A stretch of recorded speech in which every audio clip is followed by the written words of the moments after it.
Le début de cette résidence de Donovan Le Coado à Dunkerque commence avec une rencontre.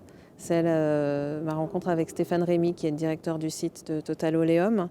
Je pense que ce type de projet fonctionne en fait principalement autour d'une rencontre. Et c'est le cœur. La relation, c'est le cœur d'un tel projet. Donc il y a beaucoup d'intuition. Et mon intuition était que Donovan et Stéphane Rémy, mais plus largement tout son centre de formation et ce site-là, pourraient expérimenter des formes de rencontres. La programmation du FRAC Grand Large, c'est une programmation qui est très ancrée dans son contexte, un contexte qui est industriel, portuaire, qui est extrêmement marqué aussi et présent dans le bâtiment où on se trouve ici, qui est donc une ancienne halle de préfabrication de navires, donc, qui contient toute la mémoire des chantiers navals. Et par rapport à ça, une programmation telle que je la conçois ne peut pas passer outre l'endroit dans lequel elle est, et la mémoire et l'histoire d'un site. Si je devais qualifier le travail de Donovan, ce serait assez difficile de le qualifier en un seul mot, ou même de le résumer. C'est un travail qui continue de me surprendre. C'est un travail qui se déplace, et je pense qu'il n'est pas arrêté, en fait, qu'il n'a pas encore vraiment arrêté une manière de faire, loin de là. Et je suis très étonnée, en fait, par le projet qu'il a réussi à mettre en place et le langage qu'il a pu ici déployer avec ses formes, ses volumes, toute la richesse en fait sculpturale de poids, de masse, de rapports comme ça entre ces différents volumes. J'avais envie donc d'un rapport très physique, très direct, très immédiat avec les œuvres. Et puis en même temps, il me paraissait important de pouvoir rendre compte de tout ce travail de résidence qui a permis à l'artiste de cheminer pendant plus de 2 années, et donc de montrer comment aussi un FRAC peut faire le lien et favoriser donc des rencontres qui seront signifiantes pour l'artiste.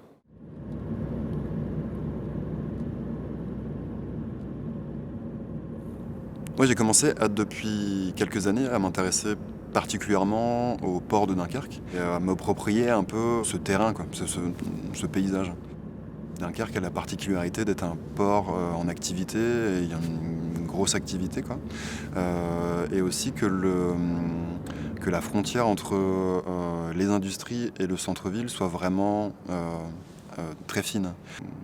Le fait de venir travailler en fait, et de découvrir la raffinerie qui est au pied de la digue du Brec renvoyait vraiment pour moi aussi à comment s'approprier cet espace-là et à m'introduire au plus près aussi de ces usines qui sont tout aussi fascinantes qu'inquiétantes en fait.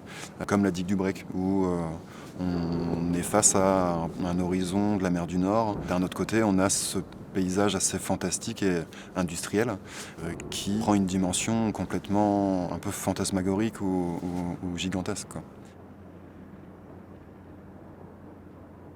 Le temps, qui je pense est important en fait dans mon travail. Il y a aussi une sorte de c'est pas une éloge de la lenteur, mais quasiment, quoi. Je mets beaucoup de temps à assimiler et à m'approprier certains éléments, et je pense que pour la raffinerie, ça a été particulièrement long, ce temps de gestation aussi, quoi, parce que la dimension dépasse l'entendement, quoi. Enfin, la dimension du site dépasse l'humain, quoi. Digérer ça et aussi rencontrer les personnes, construire, échanger avec les gens, quoi. Échanger des récits, des impressions. Tout ça prend du temps et outre l'architecture et outre les machines, moi j'ai besoin parfois d'avoir des points de repère aussi humains, en fait, quoi. Et qui vont m'aider à avancer, moi, dans mes projets, quoi.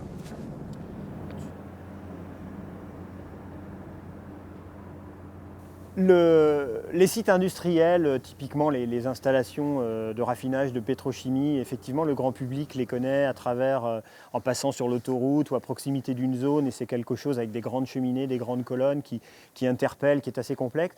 Évidemment, quand on rentre dans les unités, on a cette complexité incroyable de tuyauterie, de technologie qui interpelle. Et c'est évident qu'on a eu cette petite intuition qu'un artiste qui effectivement n'a pas accès à ces zones qui sont des zones à risque, hein, quand une raffinerie produit, il y a beaucoup de règles pour rentrer évidemment au plus près d'un site industriel comme celui-ci. Donc un artiste qui aurait accès à même une petite partie des unités en proximité, on s'est quand même tout de suite dit que ça devrait l'interpeller, lui donner des idées et l'inspirer beaucoup sur son œuvre. L'histoire de ce site, c'est une longue histoire qui a démarré en 1974 avec une activité de raffinerie, de raffinage de pétrole qui a subi donc une transformation industrielle très importante en 2010, donc il y a maintenant plus de 10 ans. Donc ce site a évolué vers une plateforme industrielle de services et d'activités diverses. Alors d'abord, on a conservé beaucoup d'unités industrielles et d'équipements parce que justement, on voulait capitaliser sur l'ensemble de ces unités pour en faire un terrain de jeu pédagogique, un terrain de jeu de formation. Et pour le reste, l'œuvre de Donovan raconte l'histoire des bacs, des équipements qui, eux, n'ont pas été conservés pour des raisons évidentes, comme les plus d'utilité en termes de production et d'activité économique. Il y a eu du démantèlement. Mais plutôt que de démanteler et de voir disparaître, Donovan, lui, a récupéré une partie de l'histoire de ce démantèlement et, à travers son regard, raconte aussi l'histoire du site. L'histoire de sa transformation avec nous et puis l'histoire du passé avec l'accompagnement du démantèlement de certaines installations.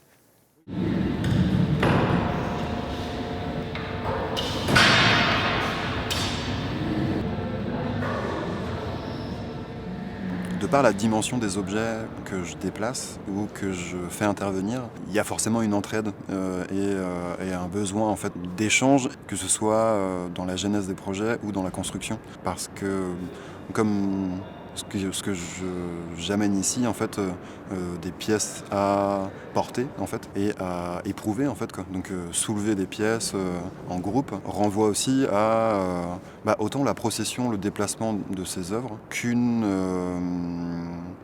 entraide et l'idée de groupe, quoi. Enfin, du vivre ensemble et se dire tiens, ok, je suis confronté à une échelle complètement différente, mais pour certains objets en fait, je peux en faire l'expérience. Et du coup par le déplacement, quoi.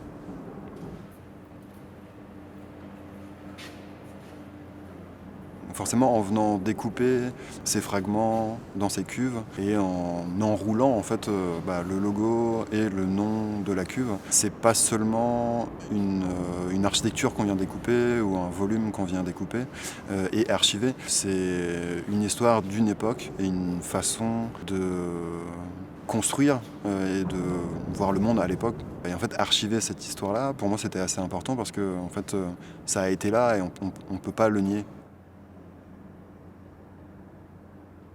On a créé tellement d'objets, tellement de formes, qu'il est important de revenir dessus parfois pour comprendre en fait comment on en est arrivé là. Comment en fait, comment cette raffinerie s'est arrêtée à un moment donné, comment cette voiture s'est retrouvée au pied d'une grotte, comment ce bateau a été enfoncé dans un talus. C'est tout ça en fait, quoi. Ça fait écho à plein d'histoires différentes, autant minimes que vraiment grandioses. C'est difficile de faire table rase d'un pan d'histoire, quoi.